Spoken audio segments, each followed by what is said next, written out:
everyone. So we're broadcasting live from Africa. Yes, I'm telling you my city. So we're broadcasting from Ghana and from Santon, South Africa. And today we're going to talk about something other than Ukraine. The entire world is talking about Ukraine today. And okay, great. And it's a heavy topic, but that's not the topic we'll converse today. But our hearts are with every family impacted, and we would just like to acknowledge that today we're going to be talking about LinkedIn, and I have with me in the studio the very Shadrack Kubyane himself. If you joined us already, please let us know where you are joining from. Where are you joining from, and what are you expecting in this session? Tell us where you are joining from and what you are expecting. All right. So just let us know that quickly. We need expectant people who have a reason for what they are doing. So today we're going to talk about making the most of LinkedIn. It's going to be, a drive-through conversation, powerful one with Shadrack Kubyane. Let me give Shadrack 1 minute to introduce himself. He's the only one in the studio today with me, so there's no rush. So just tell us about yourself, your story, as we start this conversation. Shadrack, please go ahead. Thank you kindly. Always a pleasure to be back home on Iwineti, Africa, with the legendary brother of mine, Kenneth Igiri. It's great to be here. I think as an African, I wear multiple hats, and one of those hats I wear is the co-founder and CEO of Coronet Blockchain. But the other hat that I wear is my community service to the continent and the world to ensure that some things that I could share from my toolbox maybe might make your day or your journey better. So yes, I have that obligation to share my best of breed insights within my desk of blockchain, of course, and beyond. It could be my life journey, it could be my lived experiences on LinkedIn, or whatever it is. If I could even make your day better today by 1%, if my conversation with my brother might make your day or your journey improve by 1%, maybe we would have done our service to humanity. Thank you kindly. Wow, that is utterly awesome. Making a contribution to humanity. We'd like to acknowledge the presence of James, our very dear James, joining in from Canada. Thank you, Christian Mimi. Good to see you. Thank you for joining in from Cote d'Ivoire. Thank you, Katung Nuhu, all the way from Nigeria. You see that we always have a global audience. We always have people joining in from everywhere, and we appreciate that so much. So today we're going to dive into the conversation, and those who are already on the call, let me know, what do you expect to hear today in this conversation? Just put it in the chat. What are you expecting when you saw this post, making the most of LinkedIn? What went into your mind? Just engage on that. Let's know that. Let's know in the chat what went into your mind as we start this conversation. I'm going to ask Shadrack to kick it in. Oh, thank you. Thank you so much. This is Abel from South Africa. He says, joining from South Africa, I'm trying to learn how to generate winnable revenue generating partnerships, relationships from my improved personal branding, including my magazine and entrepreneurship company. Beautiful. Ramabaka Abel Chimole. I hope I got that right. He has a business and he wants to know how to use LinkedIn to create a relationship that would generate income. Katung wants to be equipped with the nuggets from the blockchain baron of Africa.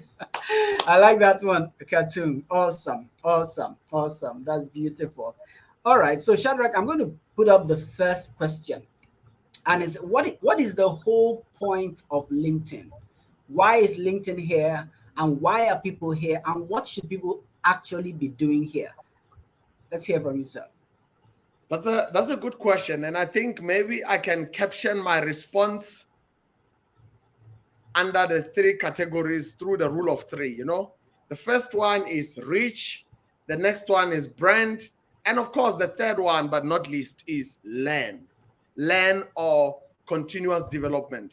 Under the reach, you know, there is a tendency in the world today to almost forget how interconnected we are as human beings. So even before LinkedIn, even while we are offline, if we were to acknowledge the fact we are more interconnected than we realize, that's what makes us humans. That's what give us a what do you call it, an edge as human beings. That competitive edge above the other species is how interconnected we are.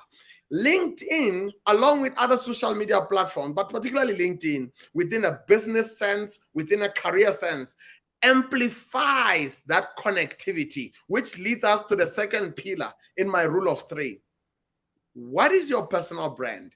I mean, a brand is definitely not a logo on your chest. It's beyond the flag. It's beyond the icon. What comes to mind when people think about Kenneth, when people think about Khartoum, when people think about James or Abel or others that are joining in? What comes to mind? Because when we think Steve Jobs, we're thinking Apple, you see? And the brand can go on and on and on. But it's not necessarily the logo, but it's more like the life's work. It's more like the passion. It's more like, there's a Latin word called the magnum opus, meaning what is that thing that you did or you keep doing that only you can do it with that X factor? Whether we realize it or not, every post, every comment, every reaction is building into that what we will be known for. So brand positioning through LinkedIn, through amplifying that interconnectivity, is very important. Let me break it down. While on branding. Some of you may be following soccer, but remember, social media is bigger than LinkedIn. But how many of you are aware that if I look at my other machine here, Elon Musk is way bigger in his branding and his positioning? My former neighbor, by the way, from Pretoria.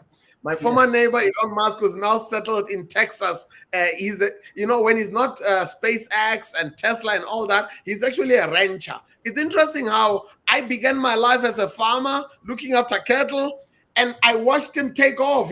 About 4 years after I was born, he took off. And later on, he is now looking after cattle in between his other responsibilities. Me, on the other hand, I'm not looking after cattle that much. So it's interesting. But quick point on brand. He has a followership of 75 million on the other platform, Twitter. Whereas one of his entities, I believe it's SpaceX, only has 20 million. I'm going to tell you what the point of that is. And when you look at Cristiano Ronaldo, who's one of the, one of the most familiar soccer faces, he's got 406 million followers on Instagram alone. I think on Twitter, he's approaching 100 million. But his club at the moment, Manchester, only has a modest 55 million. What is the point that I'm making here? The point is, we live in an interconnected society that seeks more to connect to the person more than it seeks to connect with the logo on the building. More than it seeks to connect. The community seeks to connect with the person, the human story, and the human ideology and philosophy, and the human relatability. People are tired of maybe connecting to companies that are impersonal. So keep that in mind. The purpose of LinkedIn is to really lower the walls and bring the person out so that people can know the visionary behind the vision. People can know the brand behind the corporation or the movement. Last but not least, this one we almost forget it. We are here to learn, We are here to learn, whether professionally or informally. Professionally, because for a modest $52 a month, you can actually have LinkedIn Pro, and you have got access to more than 500 courses on LinkedIn on any subject, whether it's media, as Abel wants to actually learn, you can learn within this conversation and beyond. So LinkedIn Pro is for that learning. Even myself, I'll be revisiting it. Some of you may not be aware, but last year I actually concluded close to 20 LinkedIn courses. And I would say 80% of them were within my tech industry, my tech field, and others were on the periphery. But I'm also a learner, not just a teacher. But the other learning, because we are interconnected and because we are surrounded by personal brands, we learn from each other. We learn from the lived experiences of others. Just recently, there's been a lot of energy around Flutterwave, and being in the tech industry, that just excites me. And with Nigeria being our second home, beyond South Africa, that excites me even more. So when you look at those dynamics, I'm linked to just two leaders, Linus and Munya. Both of them are part of Flutterwave. So I believe even the co-founders, I'm linked to them, even though I didn't speak to them recently. I'm linked to them. So whatever is happening on their desk is in proximity to my desk. So never take for granted the insights, the lived experiences, and the wisdom that others are sharing. They move from zero unicorn status to unicorn or $1 billion valuation, and now of late, $3 billion valuation. So what are they speaking about? What are they gazing on? They are just an example. The likes of Prof. Ndubuisi. Those are your think tanks of our times and our titans on LinkedIn. Not by the number of followers alone, but the quality of lessons we harness from each other. Thank you kindly. Thank you so much for that, Shadrack. That's absolutely awesome. Two key things: connectedness and learning. And I like the fact that you're saying LinkedIn amplifies our desire for community as well as breaks the barriers down. I can be directly connected to the most famous person in the world as long as he accepts my connection. I don't have to see his PA. I don't have to fill a form. I don't have to travel to his country. I mean, it's straight ahead. Amazing. And that's an opportunity. So if you're still with us and you're picking up some nuggets, I want you to put them in the chat. I mean, just put them there. Record them for the person coming to watch this later. Put them on the chat right away as we go in this conversation. Shadrack mentioned something about numbers, the volume of followers. We're going to dig into that a little more, but I'd like to first of all ask Shadrack to tell us his own story about how he grew his following. First of all, his first attempt on using LinkedIn and how he grew his following to 30,000 connections. What does that and what that means for him? I mean, Shadrack, please go ahead. Being a bit vulnerable here because LinkedIn is about being personal and being human. It's about taking off the iron mask. My early attempts on LinkedIn were really dismal, if I was to be quite honest. I was coming from corporate, and I was quite used to carrying the heavy business card of I'm with Deloitte, and I would watch the room kind of like come around me. Oh yeah, you're with the Green Dot. You're with the one of the big four. So I think I got a bit lazy, and I was quite ignorant and illiterate on how to commandeer or take charge and take command of my own personal brand. Maybe I was too spoiled. I didn't need to build a brand. I just had to show up and deliver. That's it. If I put my Deloitte business card on the table, my goodness, that table felt almost like it was going to break. I go like, yeah, that's me. That's me over there. So now later I venture out on my own around 2009 or so, and I commence on carving out my name in the African or Pan-African landscape as the go-to in management consulting.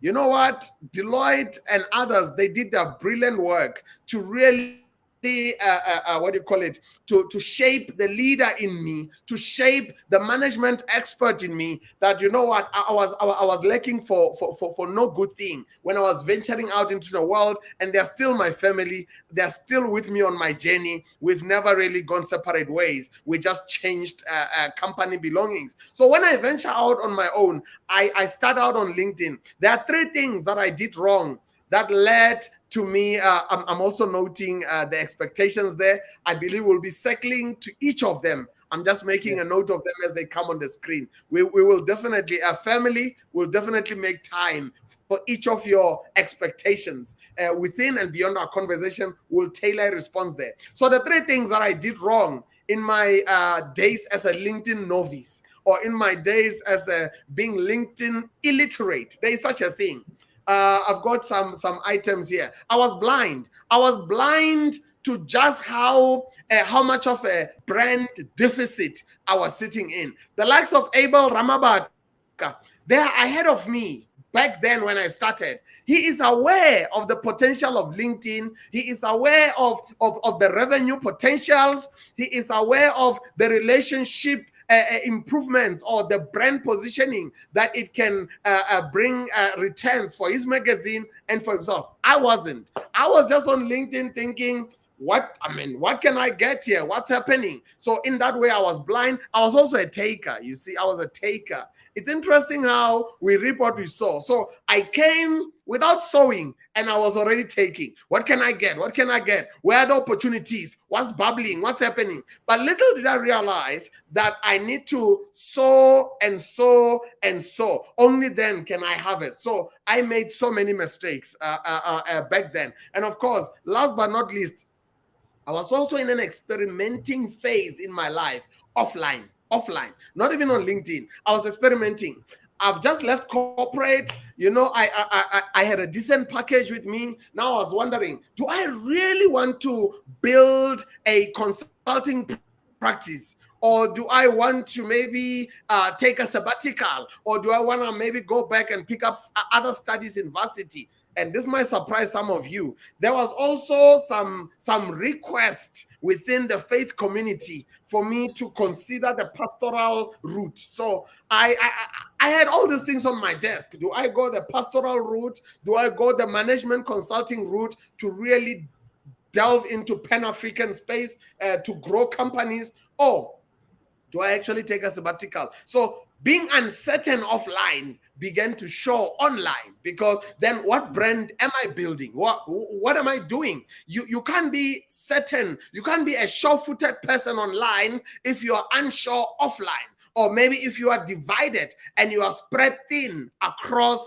multiple domains, that's going to show. So your lack of focus offline is going to kind of like flow over into your online activities, your online trajectory, and your leverage or lack of leverage of LinkedIn in this particular case. And I'm thinking around 2014, while I was in the middle of my management consulting operations, we're doing some fantastic stuff, growing and scaling companies.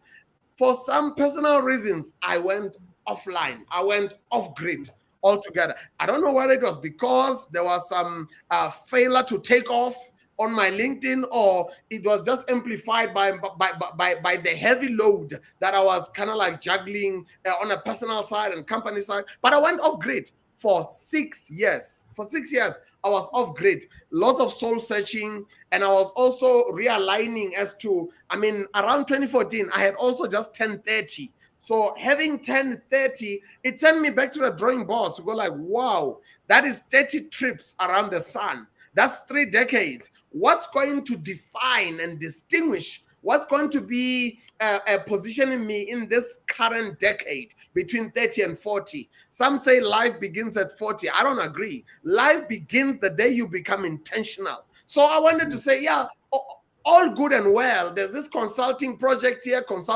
but I'm more than a consultant. I'm a human being, not a human doing. So beyond what I'm doing, what do I want to become? And what do I want to be as a legacy? So that's why I went offline a bit. Not recommended, because you may or may not recover when you come back. So rather do the soul searching in between, while you are learning from others. You may be passive while you are learning. So I wouldn't take that route of the extreme sports. So I played the extreme sports. It worked out for me. Last but not least, come 2020, in perspective.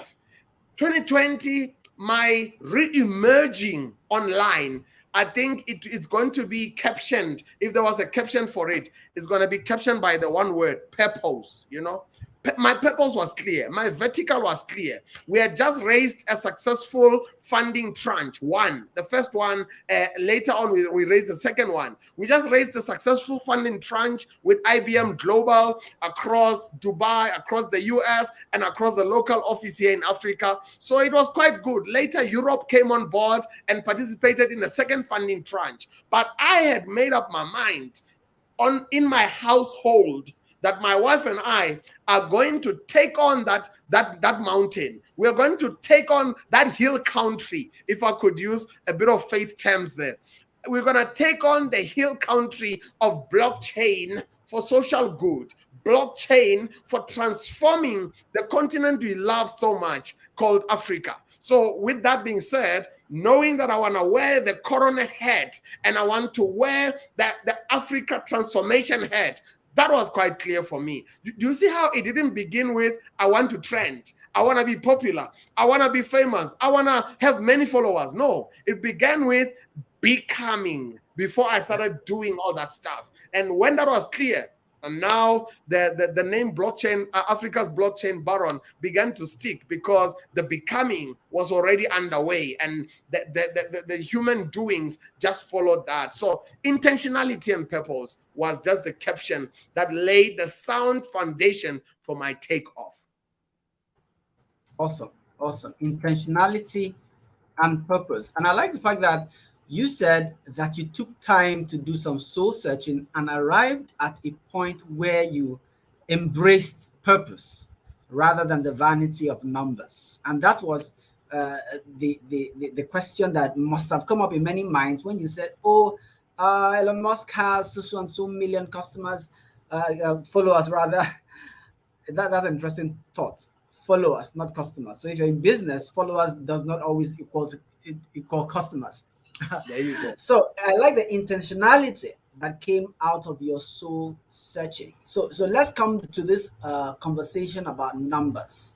What is there value in numbers? I mean, in advertising, you probably said you have 30,000 followers. What does that really mean? I mean, is it just like people say vanity metrics? How does that link into our journey online? This subject of number of followers. Go ahead. Very good question. I would say yes and no. Is there value in numbers, whether it's the number of impressions? Just last year alone, my wife, co-founder, and myself, my co-founder and I, we exceeded 5 million views in 1 year. We exceeded 5 million views. So are we driven by the views? I would say we are not. We are not. However, the vanity metrics, the likes, the followerships, the likes, the followerships, the impressions, how many votes you are getting, how many thumbs up and all that. I would say those vanity metrics shouldn't matter on the one hand.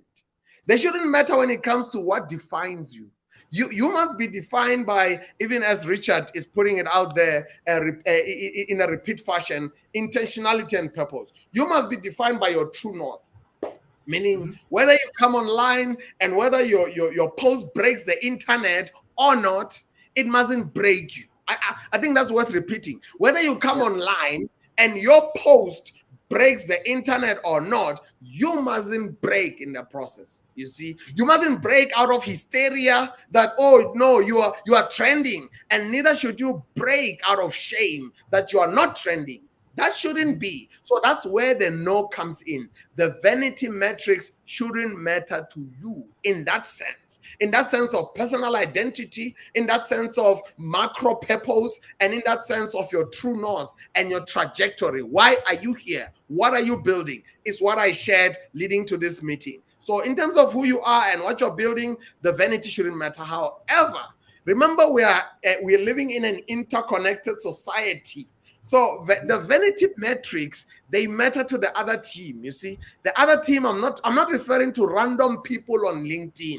I'm referring to the quality of events that are going to begin to invite you when they see you ticking certain vanity boxes. When you tick those boxes, they want to fly you in. They want to send a private jet to come and fetch you. Why are human beings like that? I do not know, and I'm not going to try and I'm not gonna try and crack that equation. I don't know. For some reason, conference organizers, event planners, they like it when you're above 30,000. They like it when you clock the 300,000 mark. And if you want value in terms of leveraging influence as a currency, remember, we mustn't forget that influence is a currency. That's why the most popular politicians win. I didn't say the best politicians. We need to underline that part. I didn't say the best politician. Not all the time. It's ideal for a nation where the best man wins or where the best woman wins. But quite often, we as a human population across the globe, we must be honest with ourselves, we are sometimes swayed by popularity. We are sometimes swayed by the very vanity metrics that we purport to dislike. We purport to not want to be associated with. We go like, I'm going to make an example. If Kenneth and myself, we are pitching for the same project, maybe within data or whatever it is, before the decision makers make a final decision of, yeah, both of these experts, they know what they are doing, but how much are they worth? You will be surprised how much vanity metrics begin to play in that worth equation. They go like, oh, 1 million fans, 1 million followers. Ooh, his post is always trending. This is the man. We actually need to pay this one $1 million US. That's it. But what did you base your perception on? Investors are emotional beings. Funders are emotional beings. Not entirely. They've got their own funder metrics. Don't get me wrong. But when they start asking you about traction and nobody's taking you seriously, you may lose the funding. Not because you're not good at what you do, but because it appears that nobody wants what you've got.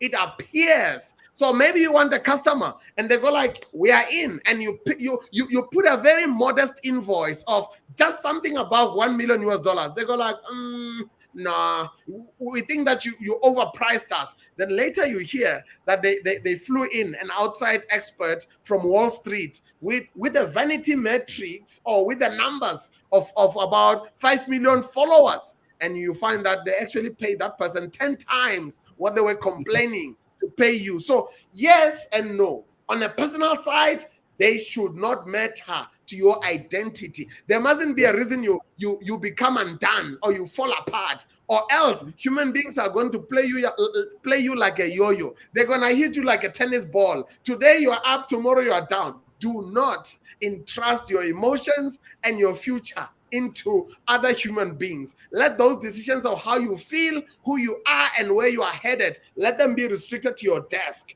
But because we don't live on an island or live for ourselves, make sure you pay careful attention to those vanity metrics, because those that are bringing value to your desk, they will not tick all the boxes before looking at that vanity box. So we need to realize that. And of course, last but not least, it always helps, because there's strength in numbers. It always helps to cast your net wider.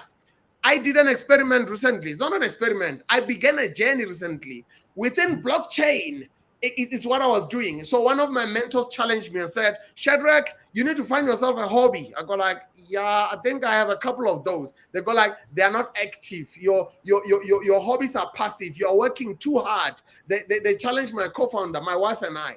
And then she ventured out to find her own, and I found mine. I said, you know what? I want to go back to becoming to go back to my rural roots. And what did I do? I said, I'm going to go on a hunt for unicorns. And I began hunting for unicorns on a daily basis. Unicorns that are outside blockchain. Those are companies with $1 billion valuations, just for fun, just for an extreme sport. It fascinates me when I look at their humble beginnings, from nothing into glory, from obscurity into now everybody's throwing money at you. I wanted to observe that dynamic. So you know what? That's how unicorn safaris actually started. So that's my hobby. But where does that come in the number of vanity metrics?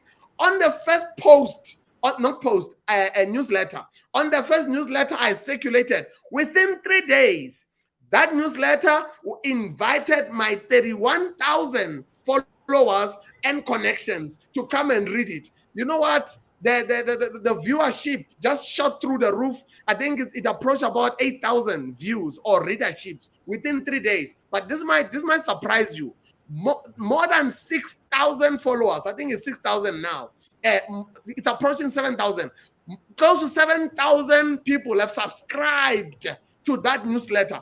Just on one article, they've subscribed within 3 days. So wow. Had I been friends with maybe 10 people, and I write the best piece, I mean well, I've got value, those 10, maybe 3 would have said we are coming along. But look now, I've passed 20% of my followership base, and how it works with newsletters. The more I write, the more the invitations will go out there. So we are sitting with a probability of minimum 50,000 that I will close the year on if I keep writing at the pace and the quality of content on unicorn safaris. So that's just you widen your pool, you widen your reach, you widen your influence. You widen your influence.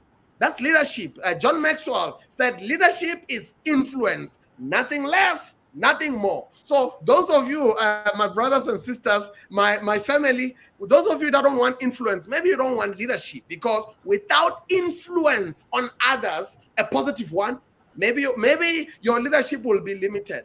It may be good leadership, but it may be limited. So I want influence. I want to influence the world for the better. I want to influence the world 10 times more for every crypto scammer out there who's scamming people. I want to put the good voice in blockchain. For every media house out there that is painting Africa the dark continent, I want to bring a torch and shine the light on just how amazing Africa is. So for those reasons, I want influence. I insist on it. You can call me vain, but I want that vanity metrics to really overshadow and totally eclipse the bad news about Africa.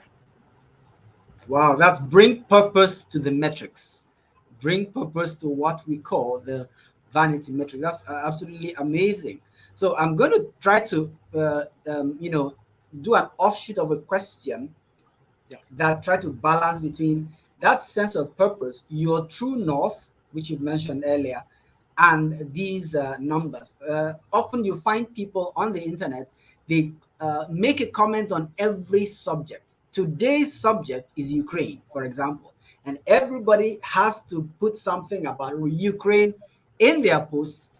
Typically, it's either they really care about the conversation, or they simply want to be among those who are trending. So how do we do this balance between your true north, which is what you are competent to talk about, or where you're going with your social media journey, the purpose, why you are here, and then this quest for numbers or the quest for influence? What do you think?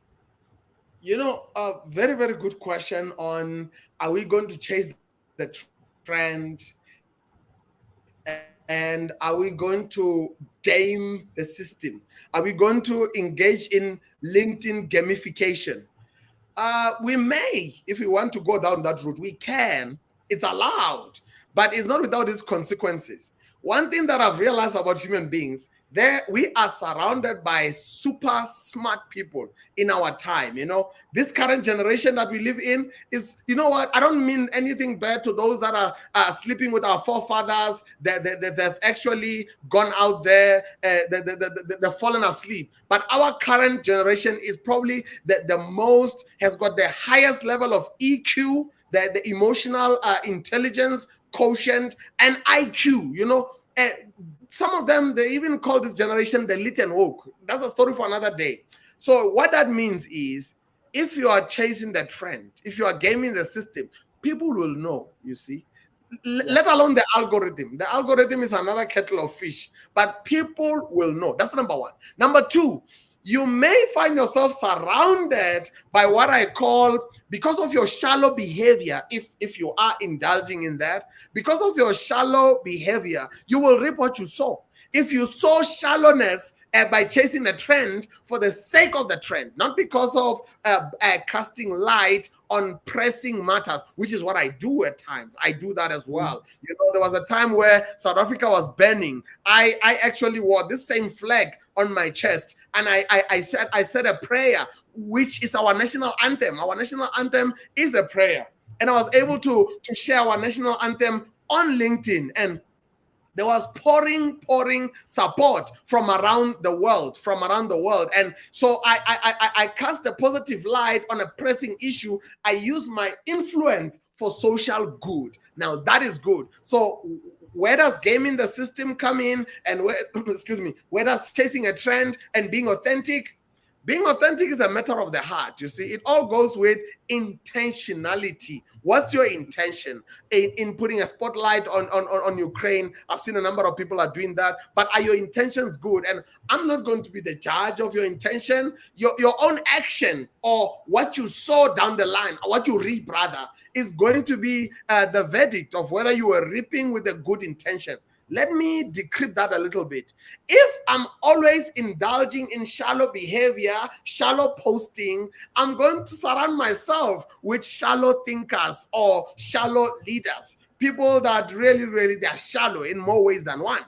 But if there's always intentionality, not intensity. Being intense and being intentional, those are two different things. You will hardly impact people on LinkedIn if you're always intense. You know, you need to laugh at yourself sometimes. You need to take yourself less seriously without becoming the clown in the room. But you will gauge as to how vulnerable, how personal, how authentic. You will run your own authenticity metric. So, but just steer clear of intense. Intense is when Kenneth myself are having a cloud conversation about this cloud and that cloud.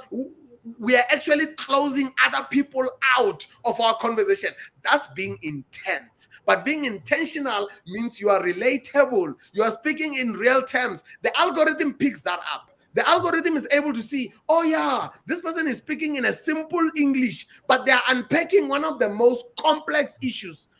One of the most complex, for example, Mr. Abel Ramabaka might share with the world how is it that fake news is affecting the media industry. But the way that he goes about it, he might decrypt some of the dangers of fake news. I believe that talking about the Ukraine, there is a fake news allegation that's doing the round now, whereby I believe it's the ambassador of Kenya, if I'm not mistaken, who made a statement to take a stance on Ukraine. And then there is apparently a letter that emerged from President Putin, apparently or allegedly. That's now being deemed to be fake news. So I'm just saying that someone in the media space might take a non-intense stand as to this is how fake news is hemorrhaging value out of the industry. But of course, they may not use words like hemorrhaging. They might use more relatable, human, societal words that people can just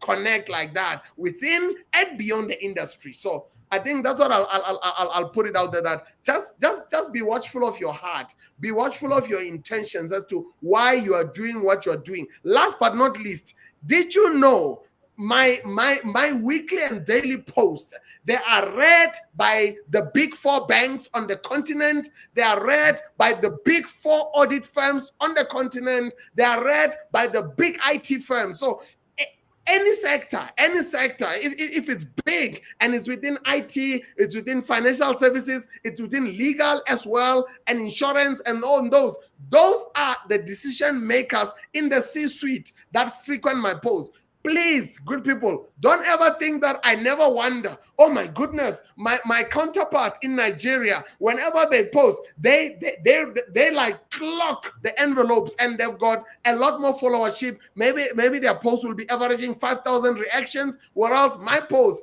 are just like 100, 200. 300. I think the most that I've broken the net is like 1,100. So, but the question is, who is the quality of the people that are frequenting your desk, rather the quantity? The quantity might work if I was to recruit universities to send students my way so that I trend. Yeah. find everywhere. The question is, how many of those students can give me a blockchain project tomorrow? How many of those students can pay me $1 million tomorrow? How many of those students can afford anything that my team and I are doing?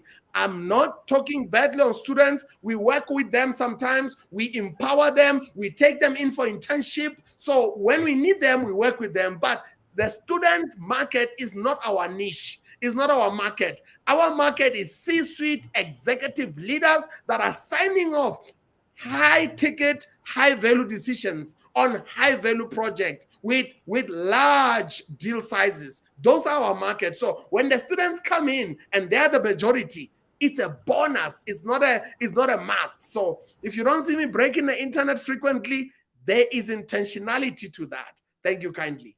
Awesome. So focus on your competence and focus on your market. Focus on your competence and your market. That's absolutely amazing. What are you trying to achieve that that drives your desire for quality over quantity? So it's not just the numbers. Give it the balance. That's amazing. We're going to take a little breather here. I want you to watch this video and I want you to just support us. And if you have any questions for Shadrack, put it in the chat. When we come back, we'll look at a few of those questions shortly. Thank you for being there. And I hope you are gaining value from this conversation.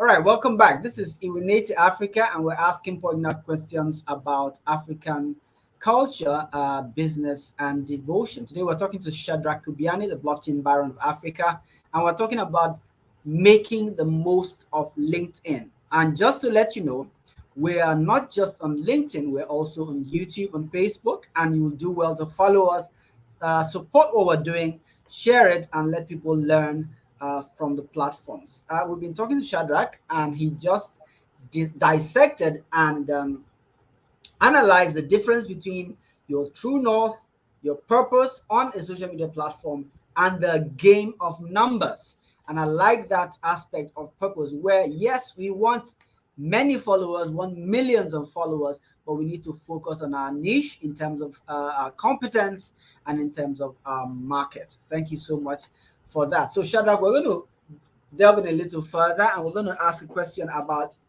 typical practices on LinkedIn and generally on social media. What do you think people are doing wrong on LinkedIn that may be negatively impacting their growth goals?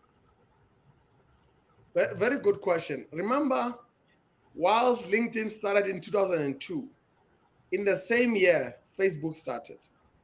Further down the road, WhatsApp started and other social media.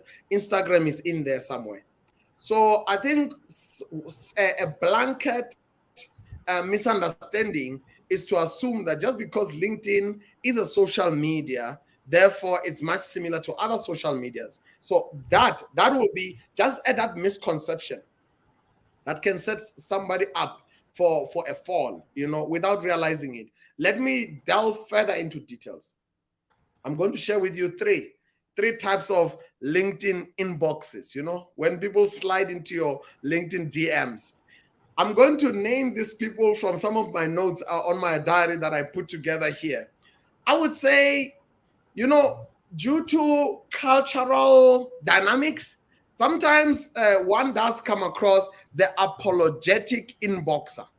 Let's unpack. I'll say this creature, but I don't mean a person is a creature. But let's unpack that creature a little bit. The apologetic inboxer. Who is he or who is she? They are a person that comes into your inbox, and I must emphasize this. This is a cultural dynamic. meaning it's not right or wrong, but sometimes it doesn't get the right results. I want to repeat that because we are dealing with culture here. The apologetic inboxer is neither right nor wrong, but they might be triggering the undesired results. They might be triggering the wrong response. Why are they apologetic? I've got some of my the notes that I took here. Someone will come into my inbox, hi, or they'll come into my inbox, hey. I go like, oh my goodness, I have to check. I'm not on WhatsApp. This is not WhatsApp. This is LinkedIn. This is business. If someone was to walk to you in a business setting, maybe you are at a cocktail event, maybe you are at a business function, and they just walk up to you and say, hi, and they keep quiet. Or they just walk up to you and say, hey, and they just keep quiet and look at you. It gets awkward very quickly right then and then, meaning you may think that you are triggering a polite response. It's not a response at all. When you reach my desk, there's a purpose to it. You mentioned something earlier on that LinkedIn helps us to go past the gatekeepers. You may have gone past the gatekeepers, but I still have gatekeeping on my desk. Gatekeeping means, who are you? Why are you here? What brought you my way? What's the agenda of this conversation? It may sound a bit serious, but if I'm going to invest my time in responding to you or engaging in dialogue, I need to see from the word go that my dialogue is going to trigger a tangible return on investment. Please, I'm a businessman, so I'm not on LinkedIn for just personal reasons. I'm personal, but I mean business. Keep that in mind, you see? Keep that in mind, that the gatekeeping has been outsourced from the secretary, from the front office desk. It has been outsourced to my way of thinking, to my search for purpose. So if you come in there and say, hey, there is no purpose in hey, there is no direction in hey, please go beyond the hey. You can say hi, but when you say hi, say, hi, Kenneth, I'm reaching out. Great what you're doing with Iwineti Africa. This is what I'm doing here. Can we discuss about possible doing ABC? Thank you. Done. There is a elevator pitch. Done.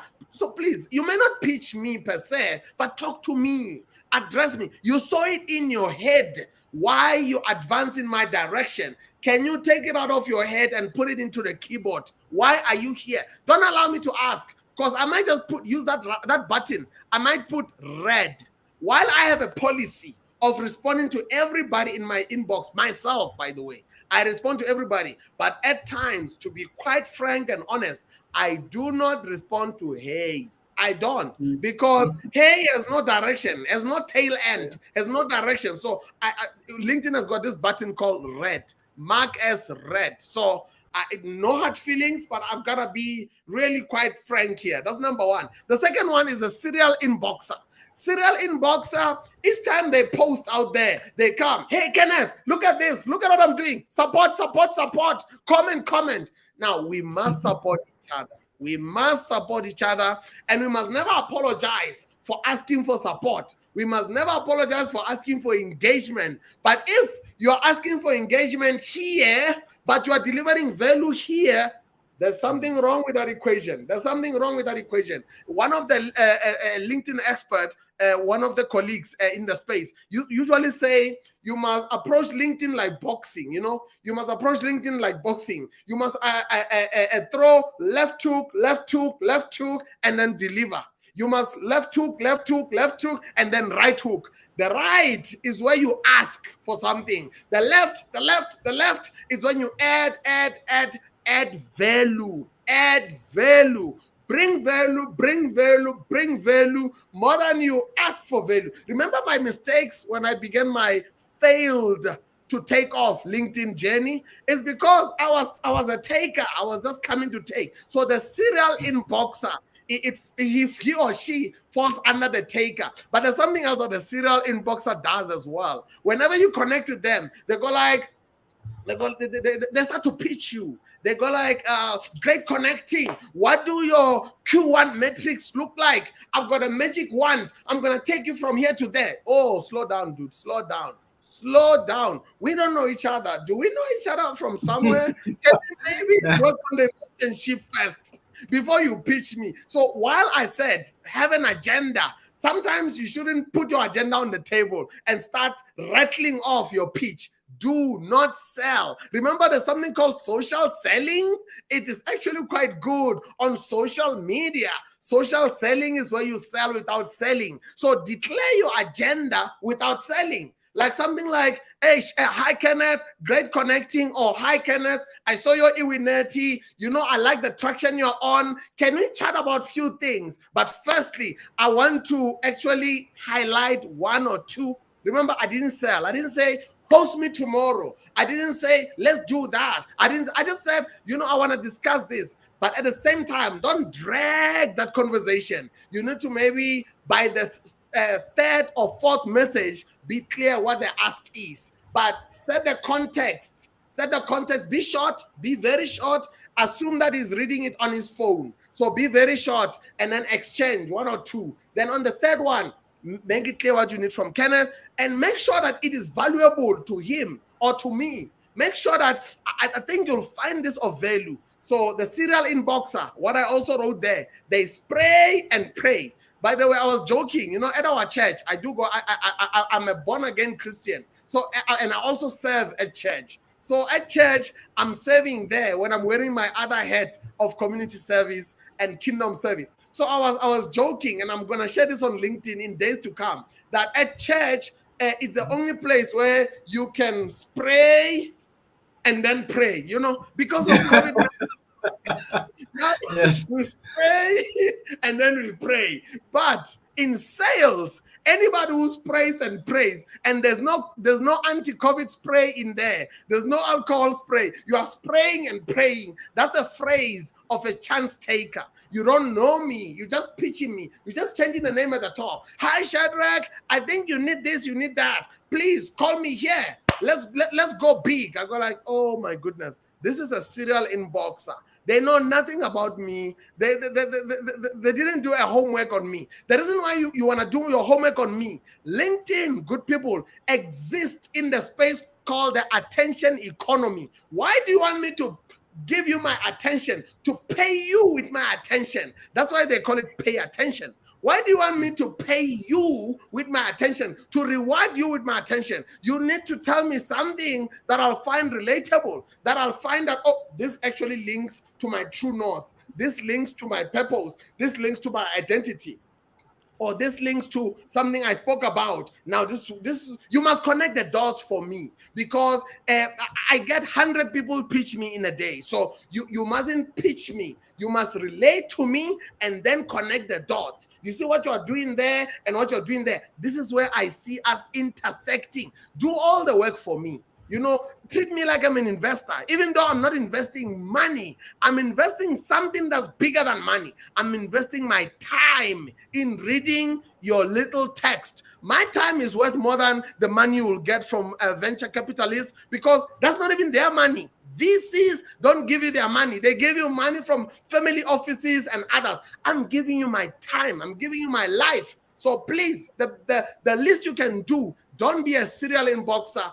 Connect the dots for me. Do all the work and show me, where do I sign? Show me where I'm assigned. Don't go like, yeah, picture this, connect this. I don't want to connect the dots. If I connected the dots, I'll have to connect the dots for 100 other people every day. My vertical is to drive blockchain adoption, is to transform Africa, not to connect your dots, please. So I have mercy on me. The third one is the impact inboxer. The impact inboxer practices those boxing rules of LinkedIn. Left hook, left hook, left hook. They add value, not even in your inbox. They add value in your outbox. I've got some great names I can mention. The Ernst Madeni in Switzerland, a whole lot. You Kenneth, our brother Faith. I've got so many names. James is here, Khartoum. We are in a fellowship together. We add on each other's timelines, on each other's outbox. Sometimes you might need to appear multiple times on the outbox before you appear in the inbox. The fact that you're connected to me and that you can write to me doesn't mean that you must exercise that privilege. It means that you must earn my attention. You need to give, and then come and ask in my inbox. I must do the same.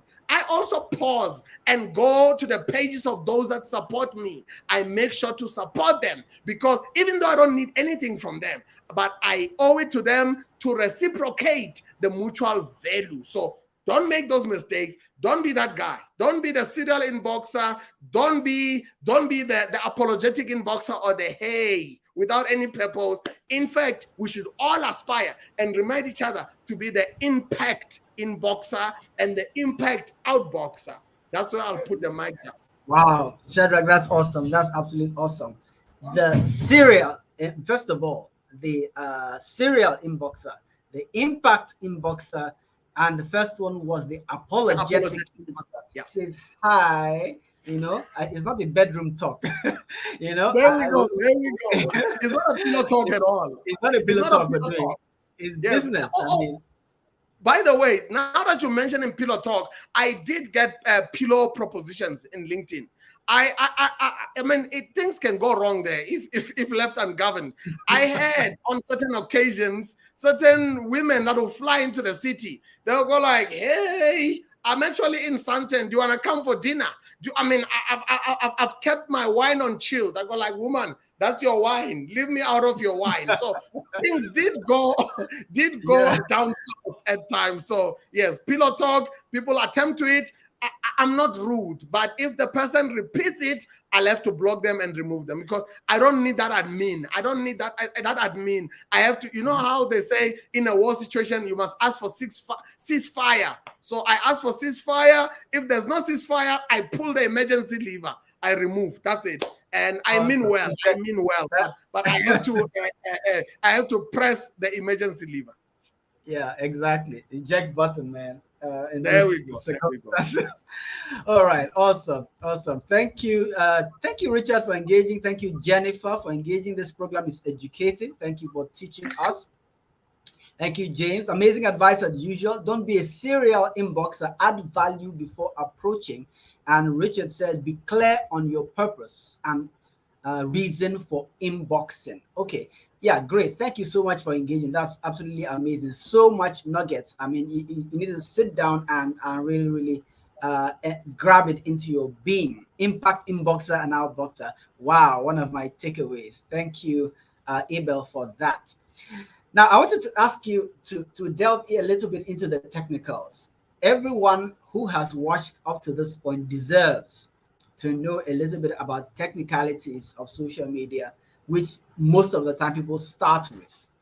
Things like the hashtags, the trending conversations, creatively crafting your post and all that. Will you share a little bit about your experience with that with us? Absolutely. I will touch on the rules of engagement. I think there's a movie by the same word, The Rules of Engagement. I will touch on that. But before I delve into it, I want to remind our family, our Iwineti Africa family, that we will spare a bit of time at the end to go back to some of what they said they hope to take away, to also delve into specific things like Mr. Abel mentioned something there, so that if there's nothing that, if it didn't come out in the conversation, I'll delve in specifically on their tailored advice now that they made it this far with us, and also it might help those that will tune in at a later stage. Thank you. So I will circle back. So the rules of engagement, I'll mention five. I've got my diary here. So because there's a method to the madness and there's a structure to the madness, I've got my diary here. So this is an open diary. When they say open book test, today we are having an open diary conversation. So I'm opening my diary. I'm sharing my best of breed insights from my toolbox to your toolbox, from my desk to your desk, from my diary to yours. Hopefully there'll be that impact, so that on the other side of this conversation, you hit the ground running. So I'm going to give 5 captions at the top. I've got profile, I've got network, I've got content, I've got courtesy, and last but not least, I've got recommendation. On the profile part, you know that LinkedIn is actually configured to rate the professionalism or professionality of your profile. So make sure that you are rating at 100. Make sure that your profile does not have, any gaps whatsoever. Make sure that you've done your homework. Some of you may be aware of this recent function called creator mode. When you switch on creator mode, if LinkedIn avails it to you, you must switch it on because it gives you multiple benefits. You see, some of those benefits, you can put the topics you speak on, it will be at a very top, and it also shrink your activity to your 5 most recent posts. So that's helpful because you are busy supporting other people, but that doesn't become noise when I want to see your timeline. It just shows me what you posted. But when I click activity, it now opens up all the other activities. So your profile, please do your homework there. Make sure your photo is picture quality. Please make sure that it looks like it is magazine cover grade. And Mr. Abel, who's in the magazine space, he knows about the value of a quality profile photo. But don't call it a profile photo. Call it a magazine cover because maybe that's where you are heading. You need to be the face of your industry. You need to be the thought leadership of your sector. It begins with a quality profile. Before you make it on the cover page, make sure that on your own cover page called your profile, you've done your homework. Make sure of that. And also, when you build it, it's not your CV. Your profile is not your CV. It is not your CV. It is basically the highlight points of your career delivered in a biography format. I'll give you an example. If we meet in an elevator, they call it an elevator pitch, right? If I meet in an elevator or at a cocktail event, I go like, so, Mr. Igiri, what do you do? Let me see. It says Igiri there on the name tag. So what do you do? What you say next? You can't say, you know what? Let me start reading my CV at the top. This is where I finished high school. This is what I do. So while those facts may be on your profile, they must not take the majority airtime. You must be achievement focused. Recently, I was approached by one of the top speaker hubs on the continent, one of the top speaker agencies. They want to basically navigate me into the next tier of influence. So they were asking me, tell us about your top achievements of the last 10 years. I go like, wow. I actually have to remember what those are because some of them are not even on LinkedIn because I couldn't fit them into LinkedIn. I have way bigger achievements that they couldn't fit on LinkedIn, and that's by the grace of God. So be achievement oriented. Be personal, not personal like, hey, but be relatable. Speak like a human being, not a bot. And try not to speak in a third person. Don't say, Shadrack Kubyane does this. But this is Shadrack Kubyane's profile. This is Kenneth Igiri's profile. So he shouldn't speak like a third person, like he's reading a memo. Kenneth Igiri, da, da, da. No. He must say, I am. So try and be personal. I am. And I did this and I did that. And you know what? I focus on this. I focus on that. I achieved that. I achieved that. I brought this value. I brought that value. Just be relatable. Take off the mask a little bit. You'll see that people will find you approachable. Under network, you know, there are 3 C's of correct networking on LinkedIn. The first one is colleagues or peers in the industry. That's your colleagues. The second C is your clients. And the third C is credibility. Let me start with credibility and work my way up. Credibility. Be intentional about who you show up next to. Try. I mean, it's weird because there is my neighbor's cat that was passing as I'm talking now. Try not to jump up and down at pictures of cute cats. I love cats too, but you don't find me talking much about cats on LinkedIn because cats are not bringing in the cash and cats are not enhancing my credibility unless if I'm in the business of saving cats. Then I need to make sure each one of my posts is about a cat and each post I celebrate is about a cat. So try and be intentional about the passions that you enhance or amplify on LinkedIn. Because after all, this is a business platform, not a social. Goodness me, please open a TikTok account if you love cats, because TikTok is overflowing with cats. And over there, it can be personal space. It can be a personal space where you can watch all the trending cats, all the trending cute cute puppies, all you want, because it's not for business. So sometimes LinkedIn is social, but let's never allow ourselves to veer off into the bush, whereby I'll give you an example. I've got a quota of how many times in a week I can react to a motivational post. Even though I do put out my own motivational post, but it's an 80-20 rule. I speak 80% industry, I only speak 20% motivational, informative, and others, because it's business first. Then other things, they get attached. Unless if I'm a university student and I've got no purpose whatsoever, I'm still figuring out or finding my feet. Then I need to post, motivate. Every second post, I must motivate, because let's focus. I don't have a product. I don't have a brand. I don't have a solution. I don't have a vision. So I need to be the motivator. So gauge where you are in your life. And if there is a certain true north or certain priority skill that you want to be known for, please, by all means, don't apologize. Make sure, one, you are known for posting in those skill sets, and two, you are known for engaging other thought leaders that are putting out there that type of thought leadership, and you are known for supporting. That's the part we forget. Support other like-minded leaders in that same true north. So think more as an ecosystem thinker. Don't think, how do I boost my profile? No. In this ecosystem, how do I put out X for my profile and engage with Y on their profile and contribute to Z on another forum?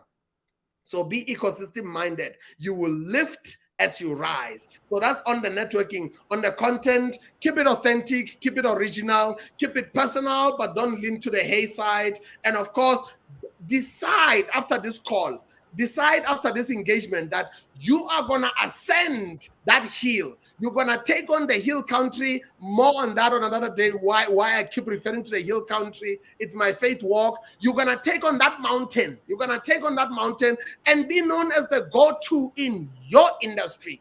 Let me ask you a sobering question, and it doesn't have to do with trending.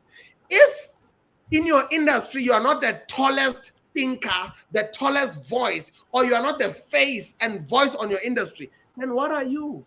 What are you? It doesn't matter. You could be Anne, who's busy teaching English to non-English speakers, who's busy writing a certain book. She's carving out a positioning on herself. She's not aggressive like some of us in the startup space, but she is known for how generous she is. She is known for for her big humanitarian heart. She is known for her generosity. So you see, she's forming a brand there. And of course, for some of you, you might have to be slightly more aggressive as you form your brand. Be non-apologetic without being offensive, but be non-apologetic. Carve out a path. Be known for that thing. I don't know what that thing is for you, dear audiences. And of course, be courteous.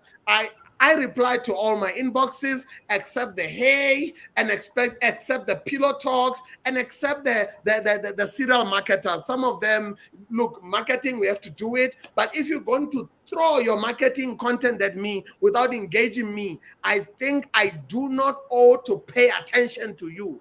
You want to sell to me? Firstly, relate to me. Then we can talk. Then I will reward you with my attention. And of course, try and comment and engage on trending topics like Ukraine. If Ukraine is out there, if you have nothing to say about Ukraine, all you can say is go on any trending post and say, we are praying for Ukraine. That's all. That's all. You are not compelled to say something deep. You are not compelled to say something smart or say something trending. Or maybe Abel, who's in the media space, will say, you know what, I'm hoping that there won't be a media embargo in Ukraine. I'm hoping that freedom of expression will continue to flourish. Things like that are relevant to him. But don't feel under pressure. Family, don't feel under pressure to put something out there. Sometimes all you can do is engage. But if you do have some golden content, we want to hear it. Put it out there and don't apologize. Whether it's viewed by 10 people or 10,000 people, reach somebody and be intentional. Last but not least, recommend somebody.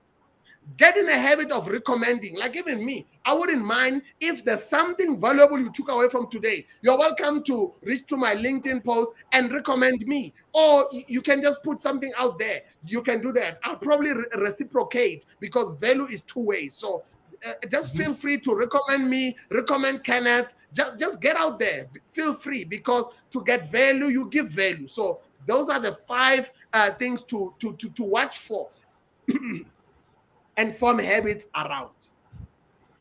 Thank you so much. Awesome. Connections, clients, colleagues, recommendations, Credibility, and yes. credibility. Awesome. And credibility. That's golden. Somebody please post it for us. 5 of them. 5 of them were just discussed. That's amazing. Shadrack, I want us to now, we are over an hour by about 10 minutes, but it's been turgid and hot. It's like been 5 minutes. I mean, but I want us, for the sake of those who are on the call, I want us to, I think you mentioned earlier that we want to also look at their specific desires Yes. and needs. So I'm just going to put it up back, starting from Abel. Abel said, he said, joining from South Africa and trying to learn how to generate winnable revenue generating partnership relations for my improved personal branding, including my magazine and intermediary company. Please, let's address this. So I'm going to give my brother Abel a few insights here. What he wants to achieve is what do you call it? An environment where winnable revenue generation partnerships or relationships can be a possibility. But what the bigger macro picture could be there is offline and online. How is he positioning his what do you call it, brand persona, his personal brand, and then the position of his magazine? What do I mean by that? Are there some highlights? I know that last year his magazine covered the leader of what I think is CAF. I'll remember what CAF means. It's Cup, it's African Cup, Confederation Cup. African football. That one, African Football Confederation, which is none other than Mr. Patrice Motsepe, who's got a decent, what do you call it, dollar valuation at the moment. I think he's sitting at 3 or 4 billion US dollars on the Forbes list. So I know that what do you call it, Mr. Abel covered him in one of his magazines. So maybe outside of that coverage, he might just start sharing some nuggets as to what inspired the start of his magazine and how was it to actually cover Mr. Patrice Motsepe, and what are some of the reactions that he started getting from his magazine. So sometimes there are certain things that happens in his world that he might take for granted. That maybe he thinks, oh no, this is just common knowledge. This is actually quite a common knowledge, and don't take it as common knowledge. Put your purpose out there, be intentional. Before you generate winnable revenue, you might have to firstly generate traction. Remember startups, how startups they work. Before you enter a funding round, venture capitalists, they want to see your traction, meaning your media visibility, your client adoptions. So make sure that you think like a startup. You are driving traction before you drive revenue. So I think that's what I can put together there. And often try and put more emphasis on your personal brand more than you put emphasis on the magazine's brand, because these days people want to do business with Abel less than they want to do business with the magazine. The magazine is just a vehicle. They want to know Abel the man. So make sure you put more emphasis there and you become more intentional. I know that we are connected. If he needs more insights, he can just slide into my DMs. And I know he won't say, hey, he will be more specific. Deliberate. I know something from James. Yes. Yes, yes, that was an amazing question that I think I will come back to Katung's desire from the session. Yes. But James is asking, Shadrack, is it important to post useful information every day? How many posts per day are optimal? Is there a number the algorithms are looking for? Very, very important. Very, very critical. Keep it on the board for now. The frequency is less important than the consistency. the frequency, meaning don't count the number of posts and the number of days.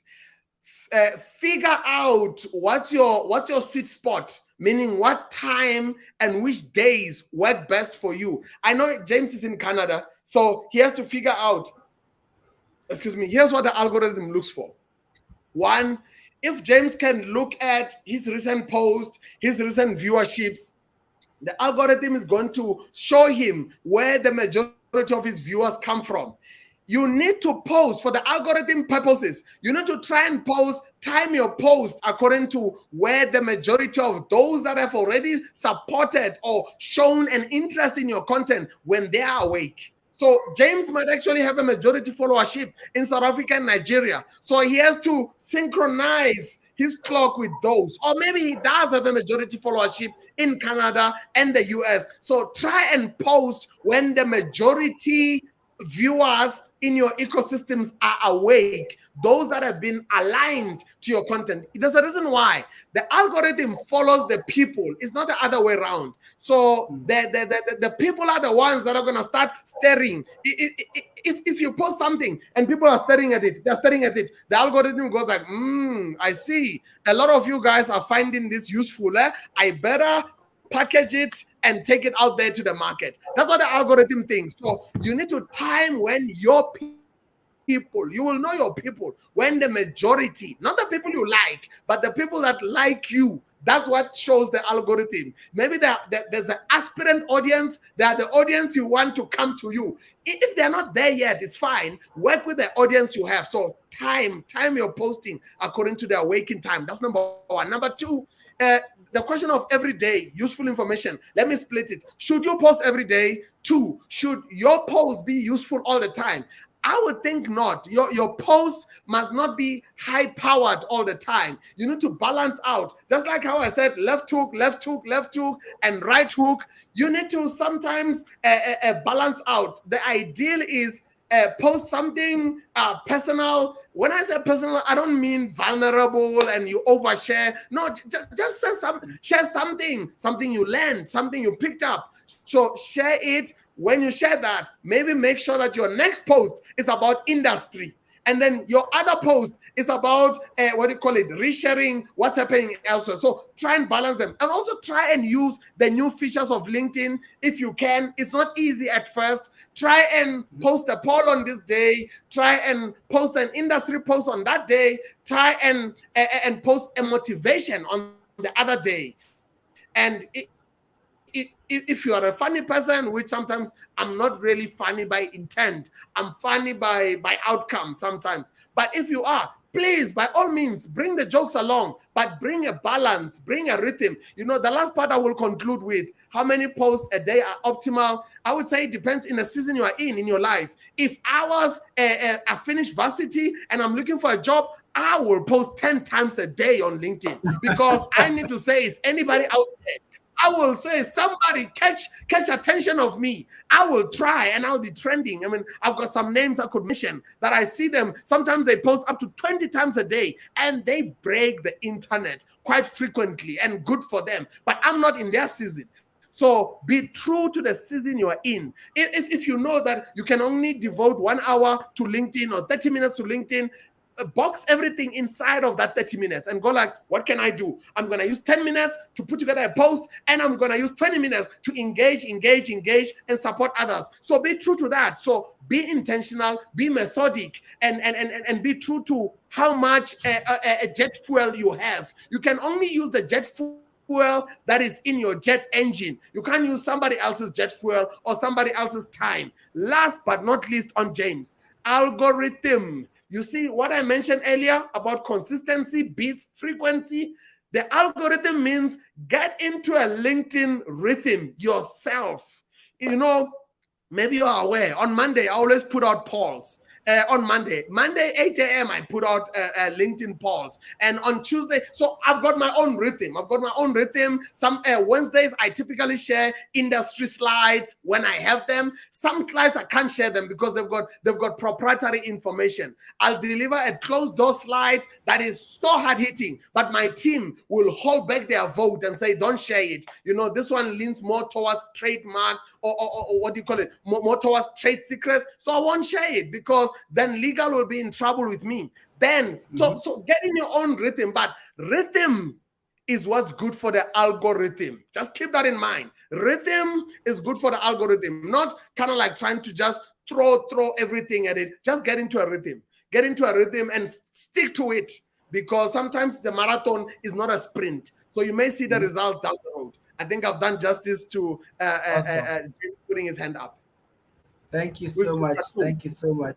All right, we'll take this question soon, but let me come back to Katung's. Thank you, James, for engaging. I'm going to come back to Katung's desire, and we just address it from there. Yes. So Katung says the expectation is to be equipped with nuggets from the blockchain bar.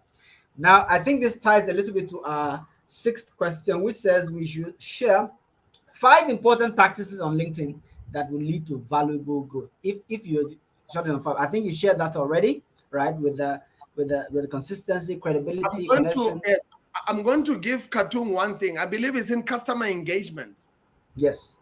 So we are looking to you. Now that we've shared our insights with you now, when we are done with this conversation, which we'll wrap up in a moment, when we are done, we will be looking to you as to what insightful, customer engaging, trend setting, and pace setting, unique insights that are so tailored to the customers you serve and the customer profiles, the customer demographics, and something that is true to Africa. So Africa is looking to you, Katung, to lead the narrative on customer engagement. No pressure at all, but we believe that you will put your own insights out there. So yes, so it's a two-way street. We put our insights out there. Now, when we switch over to the typical LinkedIn platform from LinkedIn Live, we are now looking to you to say, put something out there, put some learnings, even from others, not even from you. So yeah, so it's a two-way. We look forward to learning from you. All right, great. Thank you, Shadrack. Richard said, my expectations include increasing followers, engagements, and gigs on LinkedIn. I like the gigs part. Share something with us on that. I'm actually going to start with gigs. I will start with gigs and make my way back. You know what? Let's talk about money for a little bit. If the average of 5 people that are the closest to you have never touched $1 million with their hand, I can tell you right then and then that no matter how smart, how sharp, how hardworking, sometimes no matter how prayed up you are, you may find that it's almost impossible to touch $1 million with your hand. So proximity and ecosystems, make sure that LinkedIn will bring to your proximity. Did you know that LinkedIn has got the highest levels of dollar millionaires more than any other platform? While the other platforms may be good for your business to consumer, LinkedIn is good for business to business, meaning you may not have a millionaire next door, but you may definitely have a millionaire on LinkedIn. I'm not saying this millionaire thing because we are now looking for money, we are money crazy, money hungry. No. Remember the gigs, they bring you the dollars. So you want the gigs to bring the dollars. So you need to ask yourself, just like Katung next door, we say you need to map out your typical client profile. So first and foremost, Richard needs to know who are his ideal clients. Who are his ideal client profiles? Who is likely to pay what? Maybe the gigs he's referring need to pay north of $10,000. Maybe the gigs is referring to need to pay him just a modest $1,000. I don't know, but he needs to know. He needs to do his research. Who typically pays for those dollar levels of gigs? And then he needs to hang around those like-minded people, show up in those forums, engage on their timeline, and learn from the best of the breed. So you need to be ecosystem-minded. What gigs? Who is having gigs? I just saw someone pass on my timeline. It's a lady who touched down in Silicon Valley. She's going to be there She's going to be mentored by two of maybe EXCO members on Twitter. They're going to be mentoring her for the next maybe 4 or 5 weeks. Now, if those are the things you want to be doing, traveling the globe and be landing in Silicon Valley, who do you know in Silicon Valley? Who are you watching in Silicon Valley? So first we watch, then we become.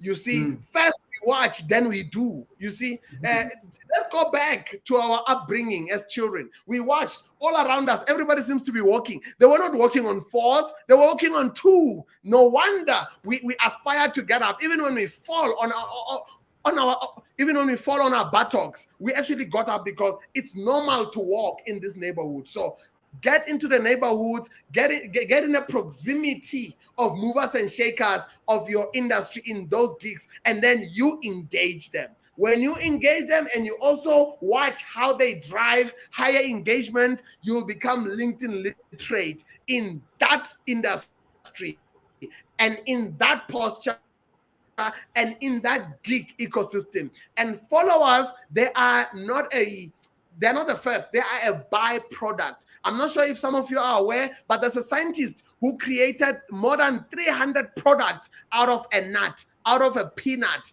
You see, so followers are a byproduct. They're not the main product. You becoming a valuable person worth listening to and worth listening, that's the main product. If there's a product, you are the product. When you are the quality product people can't find anywhere, then followers will come. They will be the byproduct, meaning they'll be a by the way. They are not objects, but they'll be a by the way. So success will come. I'll close it with this analogy on this point. Eagles, they never receive LinkedIn invites from mountains. Dear eagle, can you please follow me? Can you please come and build a nest in my neighborhood? No. Mountains, they stand there and they say, I'm a mountain. And an eagle goes like, I salute you, mountain. I think I need to move into that neighborhood. You are a mountain, I'm an eagle. In the rock kingdom, you rock. In the animal kingdom, I am an eagle. In the bird kingdom, I'm the king. So you rock and I'm kinging. So let's slide into each other's DMs. Yeah. Before you know it, that eagle is raising a family on that mountain. So become that titan in your industry. Become that mountain. Become that voice. Become that face. Don't be lazy. Don't spread yourself everywhere. If Twitter works for you, go and make it happen on Twitter. We won't judge you. But try not to be like a musical chairs on all these platforms, because you will win nothing. You will take no trophies because you are too divided, unless if you got an amazing team that can help you. So be intentional, become a titan, become a mountain. Other titans will salute you. They will reward you with their attention. Thank you kindly. That is absolutely awesome. The value you build in yourself determines the kind of connections you create. Pay attention to your ecosystems, pay attention to people you're connected to, in order to drive your agenda. Thank you so much for that. Gigs, that was the response to gigs. Let's come back to, I think there was, yes, I think James said, posting according to your followers' viewing time, not necessarily your time. Have a balanced post regime. They don't all have to be hugely impactful. Be intentional with post and frequency. Thank you for that. That's a summary of that the response to that question. And rhythm is good for algorithms. Awesome. That's absolutely awesome. Yes.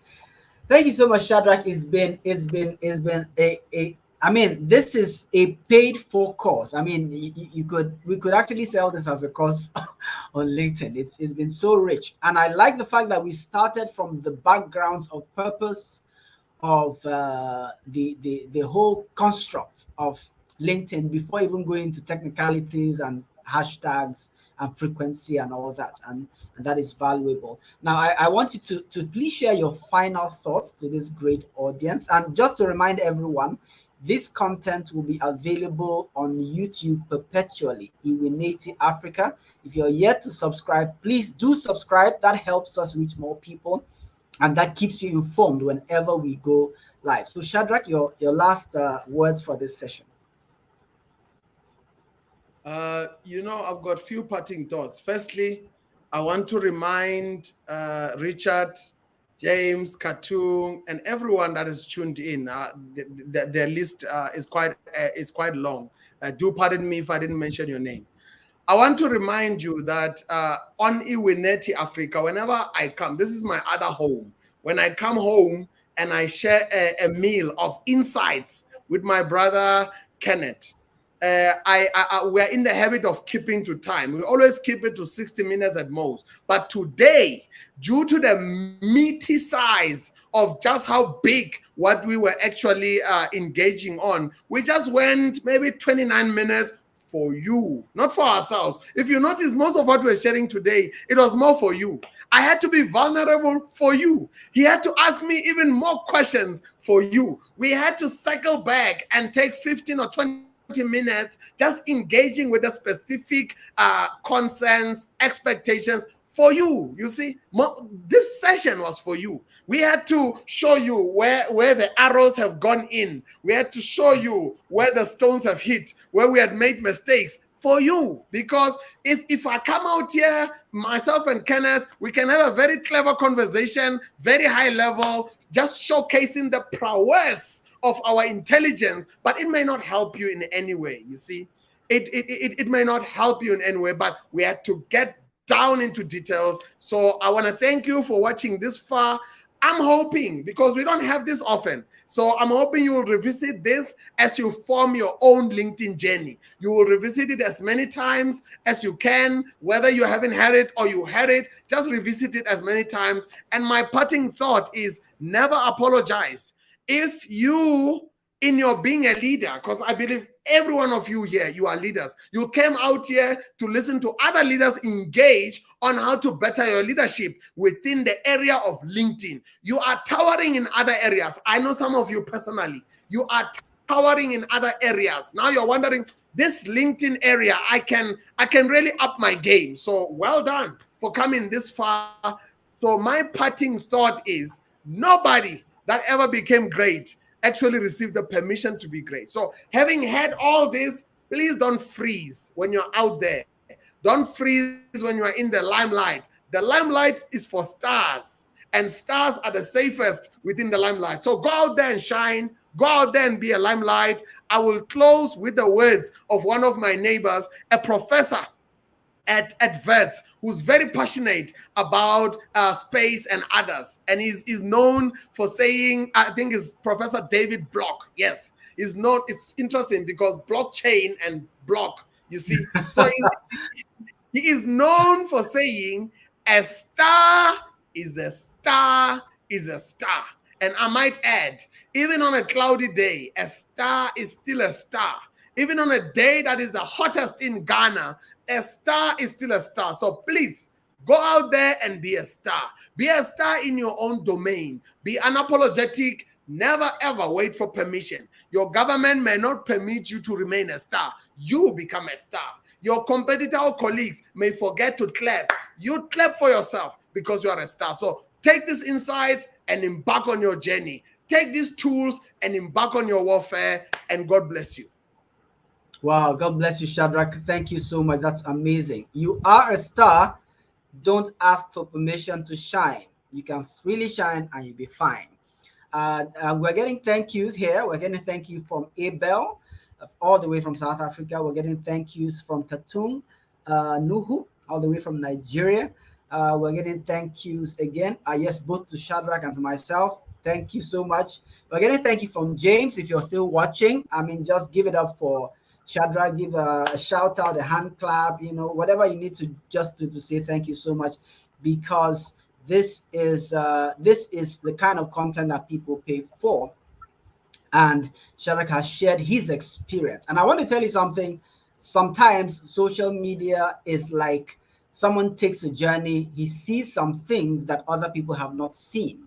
And his journey, that's what he has shared with you. And I believe it's been awesomely useful. Once again, I'd like to emphasize we are on YouTube, and that's where our archives are. You can go over there, subscribe, take a look at previous sessions, share with your friends if they are useful to you, and stay connected to Iwineti Africa. Shadrack, once again, thank you so much. We're closing out the session here with our outbox so to speak, or outing song, great song prepared by Aquarius. Thank you for being with us today. Our closing clip.